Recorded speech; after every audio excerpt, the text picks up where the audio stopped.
all because of a drop of rain. Sandy, my dad calls my name, dropping his binoculars and letting them roll off the crooked, wrecked roof. I live in a small village in Tanzania. We don't get much TV, and our roof and our binoculars are our best way of watching Animal Planet. I feel a drop of rain, he continues. I stick my hands up in the sky, and a drop of water lands on my palm. Then two, then three. Suddenly, I'm getting pelted by rain pellets. It's a miracle. My dad jumps off the roof and I follow. We jump in rain puddles and splash each other with water. It was the best time of my life until it happened. The water never stopped, and I thought the sky was going to crash down. My dad, who's a firefighter, suggested that we pack our bags just in case. That night, I had horrible nightmares of our town turning into the city of Atlantis. Although most people think Atlantis is a beautiful, wonderful, magical world, but instead, in my dream, it was a deep, black pit of despair. When I roll out of bed in my usual cranky morning attitude, I seem to splash in a pool. When I opened my eyes, I noticed that it hadn't stopped raining all night. My mom came in running into my room screaming, then froze. "You're alive!" she cheered happily, running towards me and squeezed the life out of me. "Grab your bag," she said a lot more serious. "We're taking a plane to New York." I widened my eyes in surprise.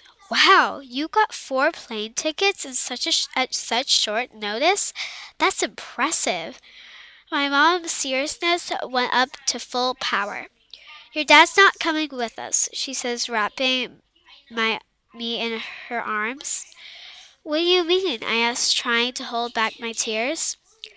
"Sandy, I know you're upset, but all the first aid workers, like the doctors and the firefighters, have to stay back to help first aid people and make sure no living creatures are still in the house." My mama hugs me extra hard and carries me down the steps so I won't get wet to the door where all the bags are packed and my dad is waiting to say farewell. Before I exit the door, my dad hands me a journal for me to write all my thoughts. I promise I'll write in it every day until he returns in 6 weeks. I give him a big fat hug, and I don't want to let go. Finally, I'm forced to let go, for there is a long journey ahead of us.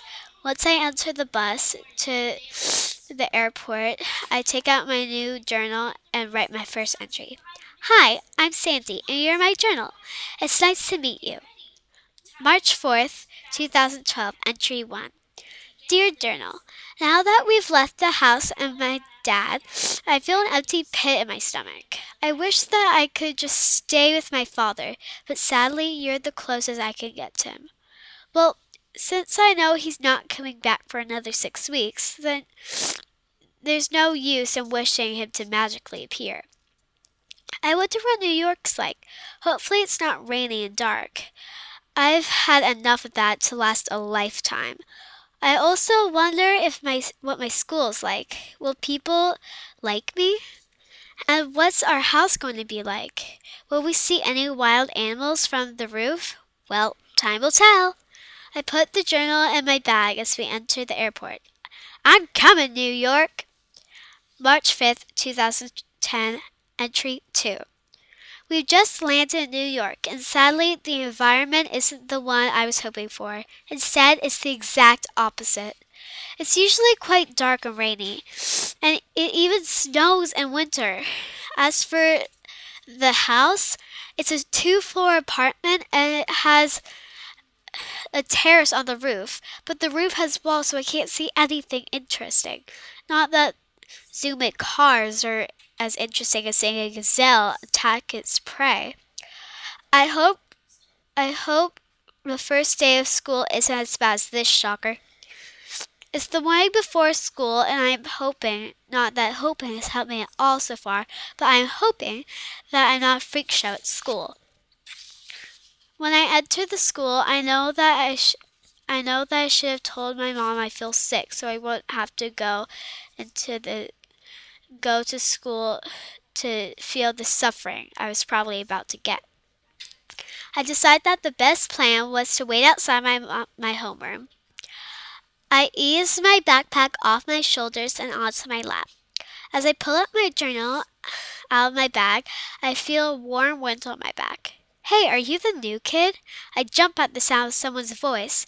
I turn around and see a red-headed girl who seems to be from Texas because of her accent, followed by a group of girls.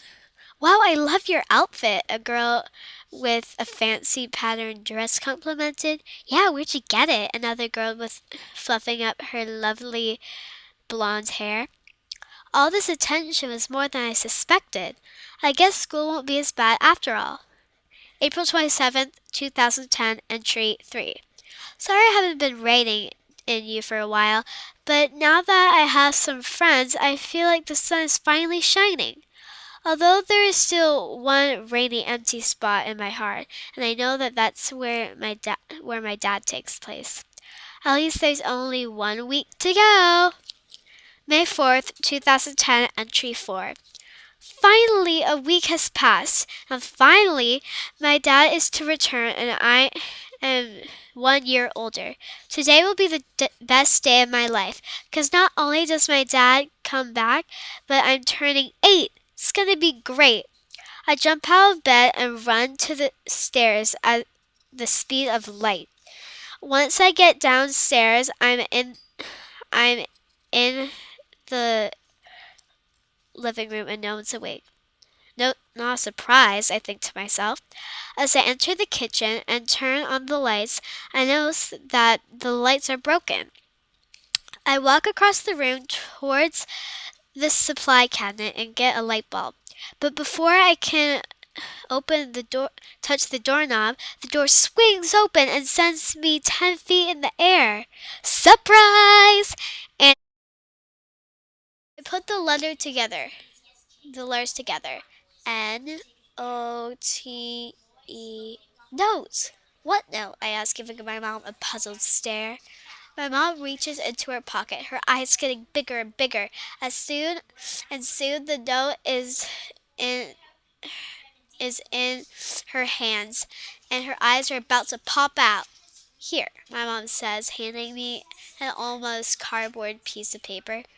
It's from Dad, Annie says a little bit tauntingly. What does it say? I ask, my heart beating 1,000 beats per second. We don't know, my mom says. Since it's your birthday, we were gonna let you read it. As I tear open the note, I have a bad feeling about the upcoming events. Once I open the note, I feel my throat getting blocked and my eyes are swelling. The note isn't from my dad, it's from his boss. Here's what the note says. Dear Sandy, I'm sorry that your father is missing your birthday, but sadly, during all the trouble the town has been through, your father's presence is no longer here.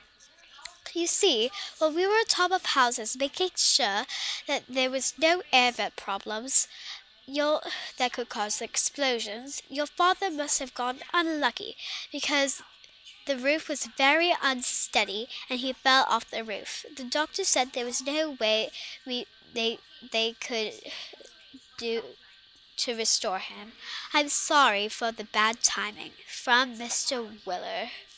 I drop the note and run back up the stairs to my bedroom. This was the worst birthday ever. July 7th, 2012. Entry 374. It's been 2 years since my dad wrote the note, and it's been 2 years since I've suffered life without a father. No papa to fix the plumbing or air vent problems, which stinks because we gotta pay and we never get help like with papa. And there's no papa to sit on the roof with and watch wild animals. Stupid Rain. But I shouldn't be complaining. My friend come from Korea. Her dad died in a tsunami. She never got to say goodbye. My mother says I should be grateful that I still have a father, that I got to say goodbye to my father. Even though he's not here standing before my very eyes, he is still in my heart.